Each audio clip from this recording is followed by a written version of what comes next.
Hello, कैसे हैं आप सब। मैं आपका मेंटोर और आप देख रहे हैं लर्न इंग्लिश विदाउट रूल्स का एक नया और फ्रेश सेशन।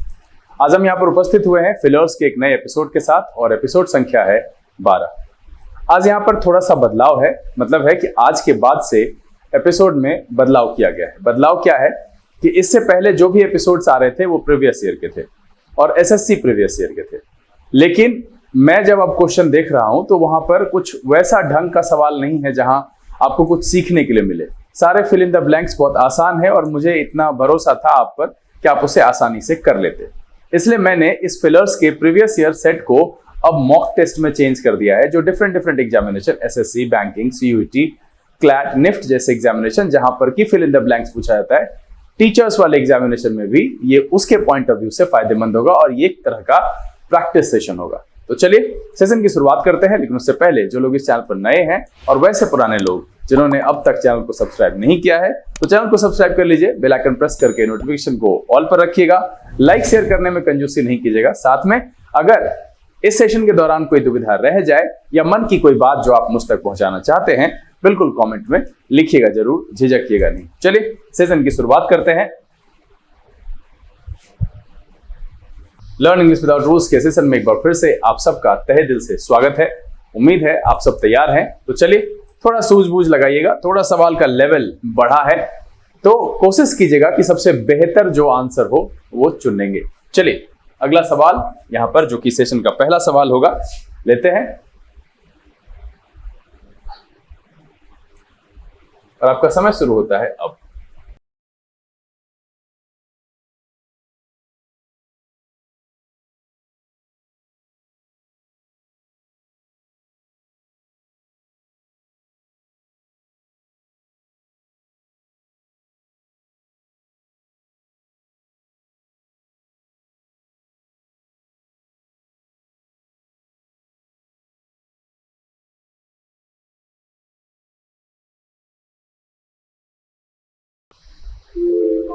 चलिए अब देखिए क्या कह रहा है। Little do we seem to dash that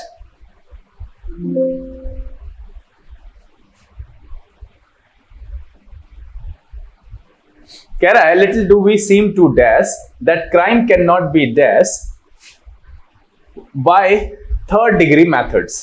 ठीक है, अब देखिए सबसे पहले तो यहां पर बी है, तो इसके बाद देखिए सब में जो है थर्ड पार्ट, और यहां पर अगर आप इसको देखेंगे तो चैलेंज का यहां कोई मतलब नहीं है। अगर आप एलिमिनेशन मेथड अपनाइएगा तो ज्यादा आसानी से बनेगा, तो चैलेंज यहां पर खत्म हो जाएगा। ठीक है, forced can not be forced with by third degree, है ना। सबसे पहले ये देखिए, और मैं आपको सबसे मजेदार बात बताऊं कि ये देखिए यहां जो विद लगा हुआ है ना, इसका सीधा सीधा है डील्ट के साथ लगता है विद, और ये फिक्स है। तो मेरा सबसे बेहतर आंसर जो है वो दिख रहा है ए में। यहाँ पर ड्रिवन भी उस हिसाब से और वाइप के साथ तो आउट होता है, तो ये भी यहां से खत्म हो गया, ये भी यहां से खत्म हो गया। अब अगर हम अब देखते हैं और little do we seem to approve that, और यहाँ ड्रिवन का कोई मतलब नहीं है, तो ये यहां से खत्म हो जाएगा। तो इसका जो सही आंसर आ रहा है वो आ रहा है ए, कि little do we seem to realise that crime can not be dealt with by third degree methods, और इसीलिए इस सवाल का जो जवाब है वो है आपका ऑप्शन नंबर ए। चलिए उम्मीद है कि आप इस बात को समझे होंगे। फिक्स प्रीपोजिशन ध्यान में रखना है। यहां पर देखिए कि जैसे ही यहां पर विद लगा तो इसके साथ ये फिक्स बैठ रहा है। ठीक है, और यहां देखिए डेलिबरेट का मतलब होता है सुविचारित ढंग से या सुविचारित, है ना, बहुत सोच समझ करके, और डेल्ट का मतलब होता है निपटाना से। ठीक है, निपटारा कह सकते हैं, निपटान से कह सकते हैं। चलिए अगला सवाल लेते हैं और आपका समय शुरू होता है अब।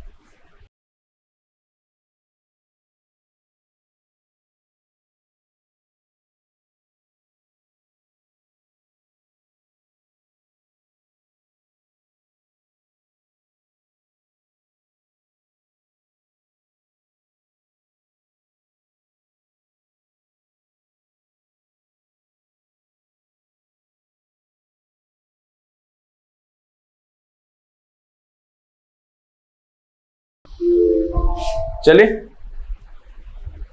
क्या कह रहा है, social organisation and media should, क्या है, social organisation and media should call for. ठीक है, अब कॉल फॉर का मतलब देखिए कि आवश्यकता होना। ठीक है, की आवश्यकता होना या मांग करना, की आवश्यकता होना या इसका होता है मांग करना। ठीक है, तो अब यहां पर देख रहे हैं कॉल फॉर डैश स्ट्राइक्स। अब देखिए यहां पर जो है शुड बैन कॉल्स फॉर, तो यहां मीडिया शुड बैन ये जो है, और रेगुलर स्ट्राइक्स ये लग रहा है, इलीगल स्ट्राइक्स का कोई मतलब नहीं है। ठीक है, फ्रीक्वेंट स्ट्राइक लग रहा है। ठीक है, बॉयकॉट, अनयूजुअल स्ट्राइक और एबनॉर्मल स्ट्राइक ये भी यहां पर जो है संदर्भ के हिसाब से फिट नहीं बैठेगा।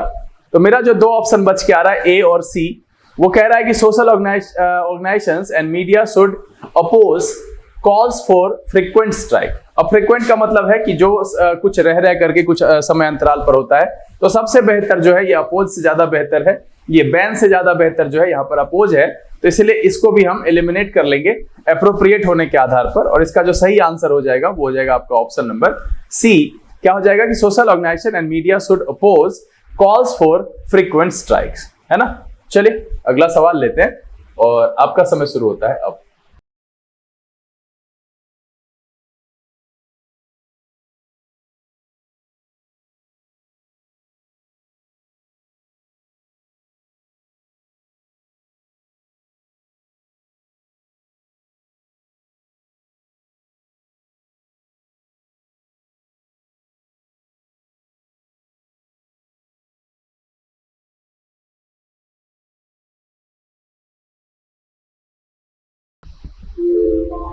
चलिए समय समाप्त हो गया है। कह रहा है कि strikes calls dash the normal life and dash the economy as well.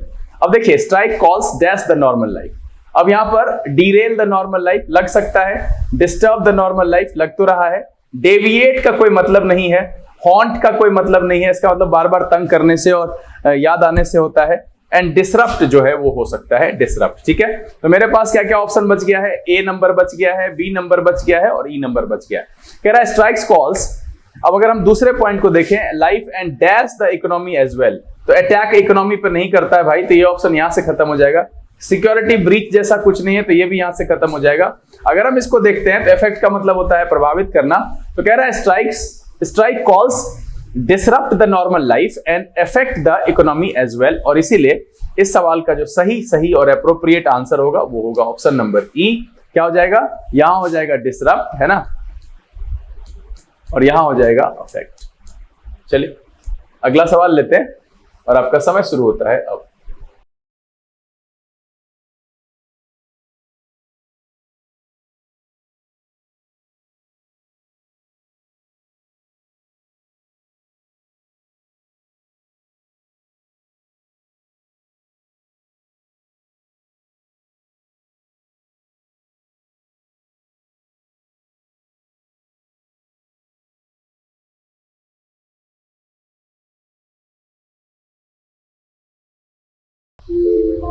चलिए समय समाप्त हो गया है, और मैंने हमेशा से आपको कहा है कि जब डबल फिलर आता है ना, तो उसमें एक शब्द ऐसा होता है जो उस फिलर के लिए मेड फॉर ईच अदर होता है। अब देखिए कह रहा है डैश रिसोर्सेस, अगर हम देखेंगे रिक्वायर्ड वो भी आपको नॉर्मल में ठीक लगता है, एडिक्वेट सबसे बेहतर यहां पर है, बजटरी देखिए वो भी ठीक लगता है, एनफ सबसे वो भी ठीक लगता है, बेसिक ठीक लगता है। ऐसे एक लेवल पे इसको दोनों को आप हटा सकते हैं, आपको बजटरी भी एक तरह से आप हटा सकते हैं, रिक्वायर्ड एंड एडिक्वेट। तो एडिक्वेट का मतलब होता है पर्याप्त, उचित, है ना, तो इस सेंस में यहां पर, और इंप्लीमेंट, यहां देखिए इसको दोनों देखते, कह रहा है कि रिक्वायर्ड सोर्सेस या adequate sources should be provided to implement safety, implement ने इंश्योर, ठीक है, इंश्योर करेंगे सेफ्टी, इंप्लीमेंटेशन की यहां पर बात ही नहीं है, सेफ्टी को क्या किया जाए, इंश्योर किया जाए एस्ट्रोनॉट्स ऑन स्पेस मिशन। तो इसलिए इस सवाल का जो सही आंसर है, एप्रोप्रिएट आंसर है, वो है आपका ऑप्शन नंबर बी, कि adequate resources should be provided to ensure safety for astronauts on space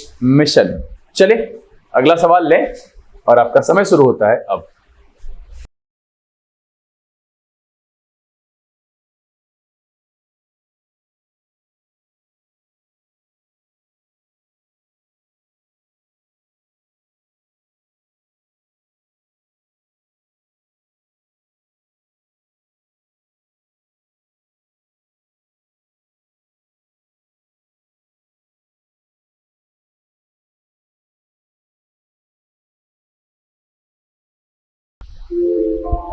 चलिए अब देखा जाए, कह रहा है दो courts permit public interest litigation, इसको PIL कहते हैं, आपने नाम सुना होगा, जनहित याचिका। Not all can dash themselves, और आपको पता है ये जो देमसेल्व्स है उस पर हम बात करते हैं अभी, ऐसे आपने भी इसको पकड़ लिया होगा, of it unless they know the dash of law and jurisprudence, है ना, ज्यूरिस्प्रूडेंस। अब देखिए यहां पर ऑप्शन जो है फैसिलिटेट, इसका मतलब जानते हैं कि आसान बनाने से है।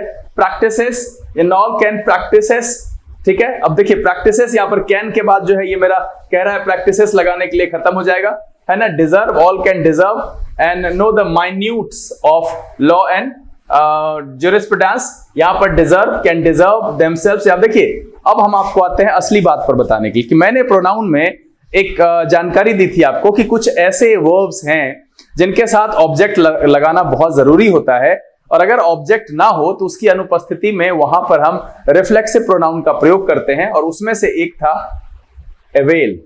तो यहां सीधा सीधा दिख रहा है कि देमसेल्व्स है, दो court permit public interest litigation, not all can avail themselves of it unless they know the rudiments, ठीक है। अब इसका मतलब होता है मूल तत्व से, है ना, मूल तत्व से। रूडिमेंट्स का मतलब क्या होता है, मूल तत्व से। तो सबसे बेहतर जो यहां पर लग रहा है, लिमिटेशंस का कोई मतलब नहीं है, यहां पर फैसिलिटेट, ठीक है, यहां खत्म हो गया। तो यहां अवेल सबसे बेहतर ऑप्शन है, क्योंकि यहां पर देमसेल्व्स लगा हुआ है, और मैंने कहा कि अगर ऑब्जेक्ट ना हो तो अवेल के साथ, प्रोस्टेट के साथ, प्लूम के साथ, एब्सेंट के साथ, प्रेजेंट के साथ, एडेप्ट के साथ, एडॉप्ट के साथ, मैंने बताया है क्लास के दौरान, आप लोगों को बताया है। तो आप इस चीज को, और जब प्रोनाउन का एरर बता रहा था, मिरर ऑफ कॉमन एरर, आपने नहीं देखा है, प्लेलिस्ट में जाइए, वहां पर प्रोनाउन क्या, nouns and cases, nouns and numbers, conjunction है शायद, प्रोनाउन है, उसके बाद जो है टाइम एंड टेंस है, वॉइस है, मुझे लगता है 5 या 6 चैप्टर हो गया है, और उस पर भी एपिसोड्स आएंगे ही। तो इसका जो सही जवाब है वो क्या है, ऑप्शन नंबर है ई। चलिए अगला सवाल लेते हैं, और आपका समय शुरू होता है अब।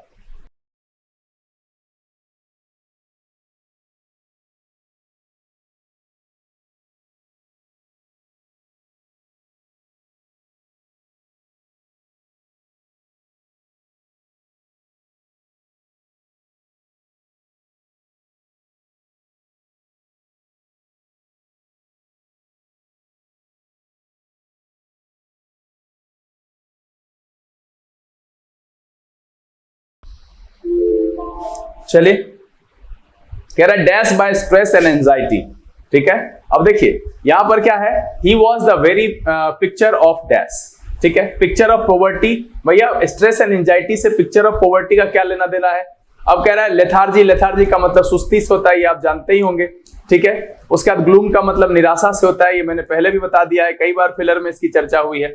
अब यहाँ पर कह रहा है haunted by stress and anxiety, he was the very picture of lethargy, इसका भी कोई मतलब नहीं है, ठीक है। और देखिए मेलनकॉली का मतलब होता है उदासी से, ठीक है, रंज से, है ना, निराशा से। अब देखिए एनसर्कल्ड एंड ग्लूम का मतलब निराशा से है। तो सबसे बेहतर जो दिख रहा है driven by stress and anxiety, मतलब स्ट्रेस एंड एंजाइटी की वजह से क्या हो गया कि ही was the very picture of melancholy. तो सबसे बढ़िया ये फिट बैठ रहा है। ये भी फेलियर कैसे हो जाएगा भाई, यहां से गड़बड़, और यहां पर एनसर्कल थोड़ा लग रहा है, लेकिन सबसे बेहतर जो एप्रोप्रिएट है वो आपका ए नंबर ऑप्शन है। इसलिए इस सवाल का जो ऑप्शन है, आंसर है वो है ए, क्योंकि मेलनकॉली का सही मतलब यहां पर उदासी और ड्रिवन बाय है। ये स्ट्रेस और एंजाइटी की वजह से ऐसा हो गया है कि भाई मेलनकॉली दिख रही है वहां पर। चलिए अगला सवाल लेते हैं, और आपका समय शुरू होता है अब।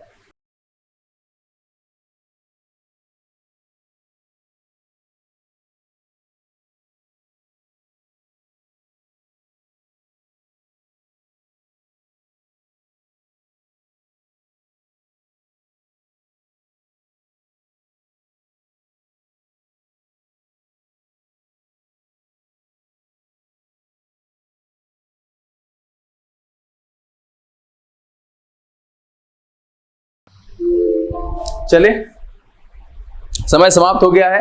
क्या कह रहा है कि the issue calls for delicate and dash greater between the state and the centre. अब कह रहा है कि calls for delicate arrangement and for greater support between the state and centre. अब यहां कोई इशू की बात कह रहा है, इसमें अगर हम देखें तो डिबेट और टॉलरेंस, यहां पर सपोर्ट कुछ ठीक नहीं लग रहा है। अगर हम इसको देखें, कोऑर्डिनेशन को देखें, तो ये बेहतर लग रहा है यहां पर।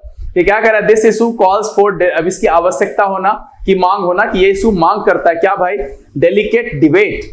किस चीज के लिए भाई, टॉलरेंस के लिए नहीं भाई, यहां पर नहीं है। डेलिकेट अरेंजमेंट किस चीज के लिए, सपोर्ट के लिए नहीं, वहां पर दोनों के बीच में क्या होना चाहिए, कोऑर्डिनेशन होना चाहिए। तो ये जो कोऑर्डिनेशन शब्द है वहां पर आ रहा है कि and for greater coordination between the state and the centre. तो ये सबसे बड़ा जो है कंसर्न को एक तरह से ले सकते हैं। तो फॉर डेलिकेट बैलेंस का मतलब यहां पर जो है वो डेलिबरेशन, देखिए कि फिर अभी मैंने तुरंत बताया है कि इसका मतलब होता है सुविचारित, विचार किया हुआ, समझ बूझकर, सावधानी से, है ना।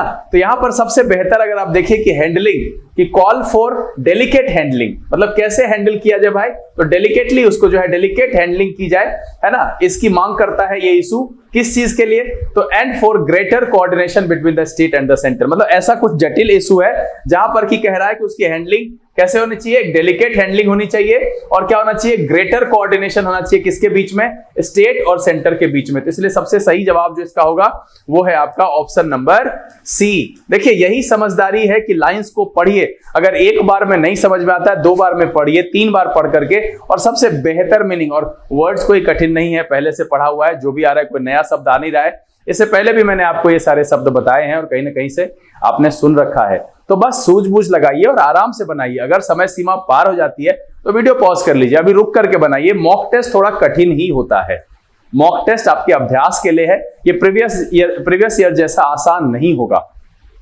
तो इसलिए अगर इसमें आपको परेशानी हो रही है, आपको निराशा हो रही है कि अरे यार मेरे से तो सब गलत हो रहा है, कोई दिक्कत नहीं है सर, धीरे धीरे ये सूझबूझ आप में भी डेवलप हो जाएगा।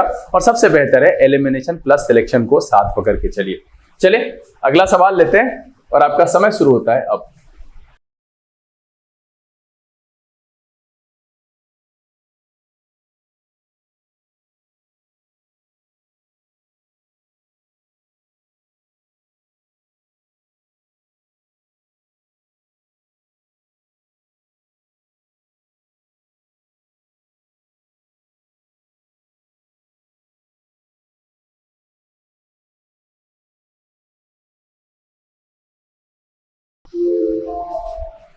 चलिए समय समाप्त हो गया। कह रहा है India should adopt simple tax systems dash to dash corruption.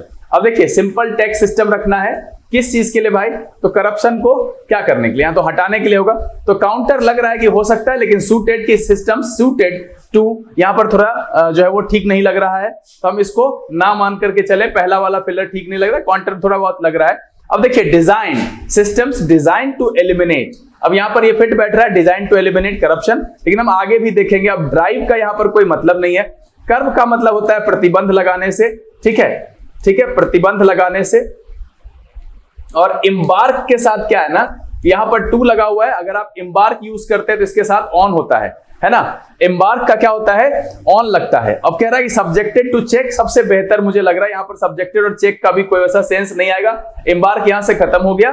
तो सिंपल जो मेरा बच गया है वो बच गया है बी नंबर ऑप्शन, कि India should adopt simple tax systems design to eliminate corruption, मतलब ऐसा होना चाहिए जिसको कि डिजाइन ही किया गया हो करप्शन को एलिमिनेट करने के लिए। तो इसीलिए इस सवाल का जो जवाब है वो हो जाएगा आपका ऑप्शन नंबर बी। देखिए अगर हल्के फुल्के मन से देखिएगा ना तो कोई ना कोई 1-2 ऑप्शन ऐसा लगेगा ये क्यों नहीं हो सकता, ये हो सकता है, आप आराम से उसको देखिए। अब इम्बार्क के साथ ऑन लगता है, तो वहां पर 2 लगा हुआ है तो पहले ही एलिमिनेट हो गया। कुछ ढूंढिए वहां पर कॉमन, और जानकारी रखनी चाहिए एम्बार्क के साथ ऑन का यूज होता है। चलिए अगला सवाल लेते हैं और आपका समय शुरू होता है अब।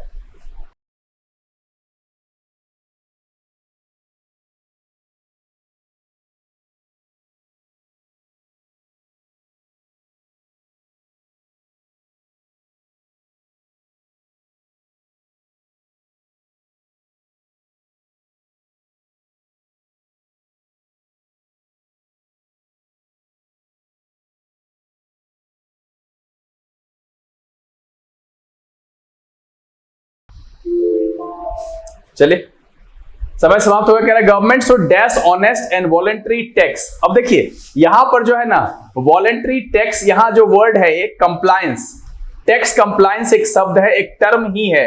आप इस बात को समझिए कि टैक्स कंप्लायंस का सीधा सीधा मतलब होता है, भी जानकारी अब आपके पास नहीं है, मैं आपको यहां पर दे दूं कि ये शब्द है जो इसके लिए ही बना हुआ है। टैक्स कंप्लायंस का मतलब है कि सारे जो टैक्स के लॉ हैं उसको फुलफिल किया जाए, टैक्स समय से जो है वो भरा जा सके, जो फाइल किया जा सके, टैक्स पे किया जा सके और सारी चीजें ढंग से हो सके, तो उसके लिए शब्द क्या है, यहां पर टैक्स कंप्लायंस की बात होगी। अब कहेगा सर सीधे सीधे यहां पर कह रहा ऑनेस्ट एंड वॉलंटरी, तो भैया टैक्स के साथ क्या है ना कि टैक्स पे करने के बाद पर ही ये बात हो सकती है ऑनेस्ट एंड वॉलंटरी। तो अब देखिए यहां पर लॉज, रिटर्न, कलेक्शन, एडरेंस सबके सब समाप्त हो गए और सीधा सीधा दिख रहा है कंप्लायंस की गवर्नमेंट शुड इंश्योर, ये निश्चित करना चाहिए honest and voluntary tax compliance. तो सीधा सीधा आंसर दिखता है। अब ये ध्यान में रखिएगा कि टैक्स के साथ क्या है ना, सारे टैक्स लॉ फुलफिल हो, सही तरीके से हो, सब लोग उसमें इन्वॉल्व हो और समय से जो है वो टैक्स पे किया जा सके, इस तरीके से क्या करना चाहिए, government should ensure honest and voluntary tax compliance.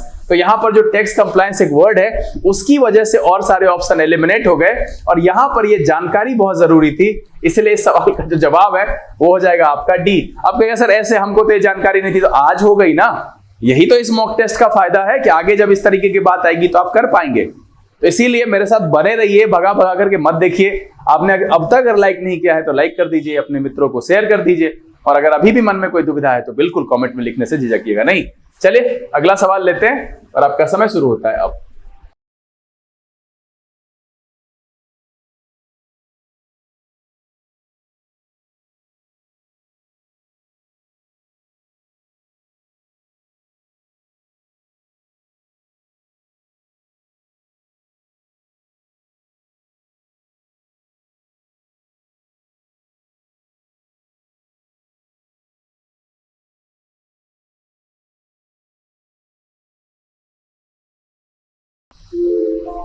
चलिए अब देखिए क्या कह रहा है, India's foreign policy dash peaceful dash and dash non intervention. Non intervention का मतलब होता है अहस्तक्षेप, मतलब है किसी में हस्तक्षेप ना करने की, अहस्तक्षेप among nations as it the central pillars. अब इंडियाज फॉरेन पॉलिसी किस चीज के लिए जानी जाती है, पीसफुल। अब यहां पर कह रहा है अहस्तक्षेप की बात, तो अब देखिए कि पॉलिसी प्रमोट्स, एडवोकेट्स, ये एडवोकेट्स हो सकता है, प्रमोट्स की यहां पर कोई बात ही नहीं है। वो कह रहा है इट्स सेंट्रल पिलर्स, तो कह रहा है एडवोकेट्स मतलब उसकी वकालत करता है, उसका समर्थन करता है। अब यहां पर कह रहा है जस्टिफाइज, ये भी हो सकता है।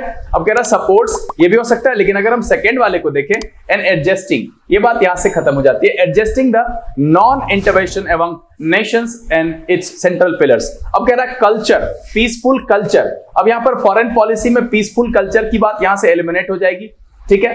पीसफुल एटमॉस्फेयर हो सकता है, लेकिन अगर हम आगे देखते हैं तो कहता है कि इंडियाज फॉरेन पॉलिसी रिकॉग्नाइजेस, ठीक है, क्या कह रहा है, पीसफुल कोएग्जिस्टेंस, मतलब है कि साथ साथ में सबके एग्जिस्टेंस को, peaceful coexistence and the non intervention. तो सबसे बेहतर सेंस जो आ रहा है वो यहां से आ रहा है, इसलिए ये एटमॉस्फेयर वाला भी एलिमिनेट हो गया। इसका जो सही जवाब है वो है आपका ऑप्शन नंबर ई। चलिए अगले सवाल की तरफ बढ़ते हैं और आपका समय शुरू होता है अब।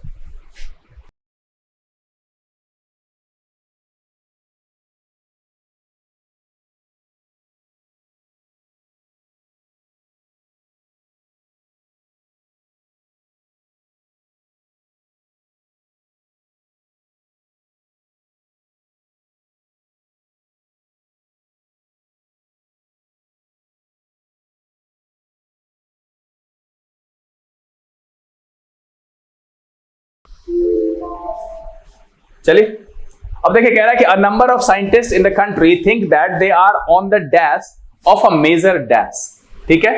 अब यहां पर सेंटर और अचीवमेंट लग रहा है, सेंटर जब केंद्र में पहुंच गए तो फिर यहां पर वो थोड़ा अधूरा रह जाएगा। अब देखिए गेटवे एंड ब्रेक थ्रू, बिल्कुल है, गेटवे का मतलब एकदम बिल्कुल वहां पर पहुंच गए हैं जहां पर उसको एक इंपॉर्टेंट ब्रेक थ्रू मिलने वाला है, तो सबसे बेहतर है ब्रेक थ्रू। पेरीफेरी का मतलब है जब आप परिधि पर हैं, तो भैया कैसे होगा इंपॉर्टेंट, पेरीफेरी का मतलब होता है परिधि से, तो ये यहां पर मेरा एलिमिनेट हो गया। थ्रेशोल्ड का मतलब चौखट है, लेकिन ओवरहॉल का मतलब होता है जांच पड़ताल करके मरम्मत करना, ठीक है, जांच पड़ताल करके मरम्मत करना। तो यहां पर जो है इसके साथ जो है वो सेंस नहीं बैठ रहा है, ठीक है, तो ये जो है वो खत्म हो गया। कह रहा फ्रंटियर एक्सपेरिमेंटेशन, ये भी यहां पर नहीं आ रहा है फिट। और अगर हम इस दोनों में तुलना करें तो सीधा सीधा आता है number of scientist in the country think that they are on the gateway of a major breakthrough. तो सबसे पहले जो है ये गेटवे सेंटर यहां पर कहना उससे थोड़ा सा गड़बड़ हो जाएगा, इसलिए इस सवाल का जो जवाब है वो है आपका ऑप्शन नंबर बी। चलिए बढ़ते हैं अगले सवाल की तरफ और आपका समय शुरू होता है अब।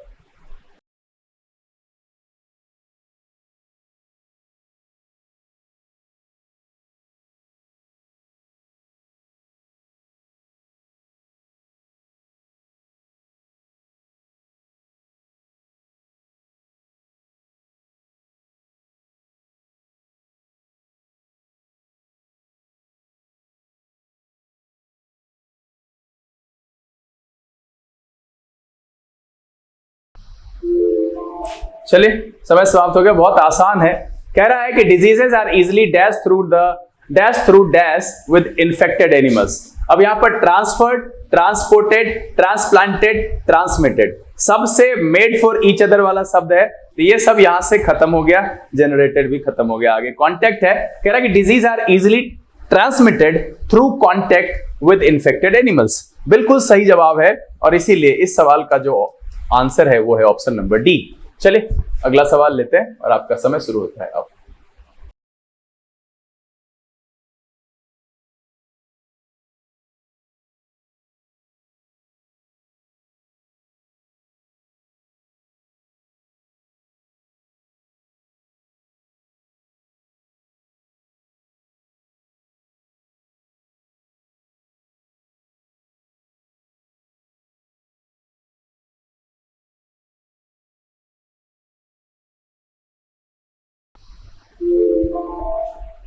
चले समय समाप्त हो गया। कह रहा है you must dash your house in order before you dash to offer advice to others. अब कह रहा है कि अपने हाउस को क्या करना है, ऑर्डर में लाना है। तो यहां पर अरेंज करना, ऑर्गेनाइज करना और मेंटेन करना, यहां पर जो संदर्भ वर्णित है उसमें क्या कह रहा है कि आपको पहले अपने घर को ऑर्डर में सेट करना चाहिए। Your house in order before you dash, और यहां जो वेंचर शब्द है उसका मतलब होता है करने का साहस करना या देने का साहस करना, है ना।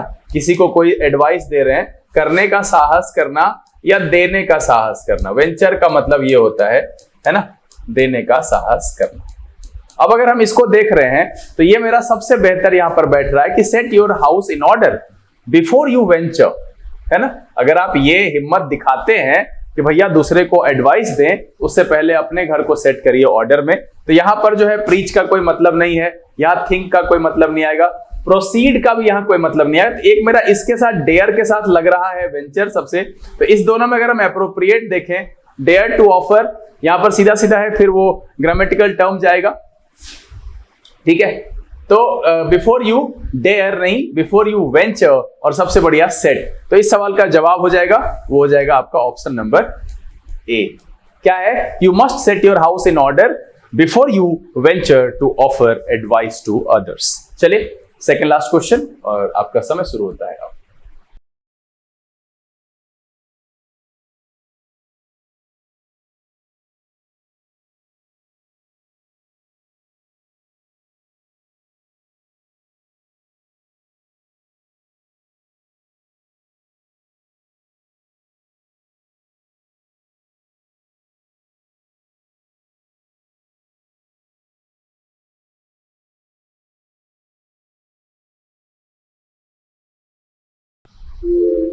चलिए समय समाप्त हो गया और बहुत आसान है, ये आपने कर लिया होगा। कह रहा है कि the Indian government should take dash dash to check terrorist activities in Jammu and Kashmir. अब क्या कह रहा है कि बोल्ड पॉलिसी, ठीक है, अर्जेंट मेजरमेंट, ये मेजरमेंट इसका कोई मतलब नहीं है, हाँ फर्म स्टेप्स, ये बहुत अच्छा है कि Indian government should take firm मतलब है स्ट्रिक्ट, है ना, steps to check terrorist activities in Jammu and Kashmir. Courageous activities to check terrorist activities, यहां पर इसका कोई मतलब ही नहीं है। कंक्रीट डिप्लॉयमेंट, अब यहां पर कोई नहीं, उससे बेहतर शब्द जो है ये भी यहां पर उसके हिसाब से खत्म हो गया। तो सबसे बेहतर आंसर जो है इसका है ऑप्शन नंबर सी, कि Indian government should take firm steps to check terrorist activities in Jammu and Kashmir. तो इसका जो ऑप्शन है वो आंसर है ऑप्शन नंबर सी में। चलिए लेते हैं आखिरी सवाल और आपका समय शुरू होता है अब।